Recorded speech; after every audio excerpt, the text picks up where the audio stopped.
on nous demande ici des valeurs exactes de cosinus et de sinus. Donc déjà, rappel de cours sur le cercle trigonométrique. Ici, nous avons le point repéré par pi sur 6. L'abscisse de ce point, racine de 3 sur 2. Ensuite, le point repéré par pi sur 4. Abscisse, racine de 2 sur 2. Et ensuite, pour pi sur 3, on obtient l'abscisse 1/2. Ensuite, les ordonnées. Donc, l'ordonnée du point repéré par pi sur 6, le cours nous dit que c'est 1/2. Pour pi sur 4, la réponse est racine de 2 sur 2. Et pour pi sur 3, l'ordonnée est racine de 3 sur 2. À partir de là, on va essayer de retrouver toutes les valeurs qui sont données ici. Donc, par exemple, on commence par 4pi sur 3. Alors 4pi sur 3, on le repère. Alors un conseil que je vous donne, c'est que en fait, 4pi sur 3, il vaut mieux le voir comme étant 4 fois pi sur 3. On compte simplement le nombre de pi sur 3. Donc pi sur 3, c'est bien ici. Là, j'en ai 1, 2pi sur 3, 3pi sur 3, 4pi sur 3. La valeur 4pi sur 3 est à repérer ici. Donc on cherche un cosinus. Autrement dit, on cherche l'abscisse du point repéré par 4pi sur 3. Et bien vous voyez que par symétrie, ici on a moins 1/2. On avait 1/2 pour pi sur 3, donc par symétrie, moins 1/2 pour 4pi sur 3.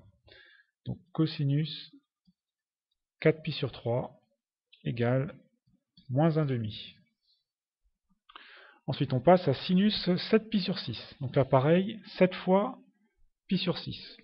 Donc pi sur 6 une fois, 2 fois, 3 fois, 4 fois,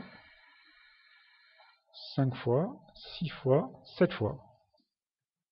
7pi sur 6 est ici. Et on cherche un sinus. Sinus, donc on cherche l'ordonnée de ce point.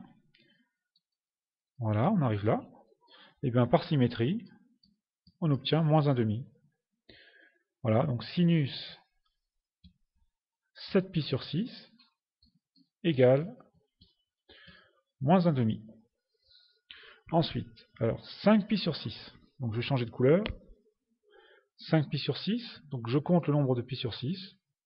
Une fois, 2 fois, 3 fois, 4 fois, 5 fois. Voilà, ici nous sommes placés en 5pi sur 6.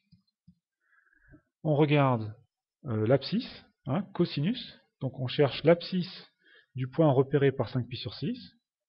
On tombe là. Voilà, et on obtient par symétrie moins racine de 3 sur 2. Autrement dit, cosinus 5pi sur 6 égale moins racine de 3 sur 2. Et il nous reste sinus moins pi sur 3. Donc pi sur 3 s'obtient en haut, moins pi sur 3, donc on tourne dans l'autre sens, négatif. Je tombe ici, voilà. Ici est le point repéré par le nombre moins pi sur 3. Et alors on me demande un sinus, donc on demande l'ordonnée de ce point. L'ordonnée, là, par symétrie, on se rend compte qu'il s'agit de moins racine de 3 sur 2. Donc sinus moins pi sur 3 égale moins racine de 3 sur 2.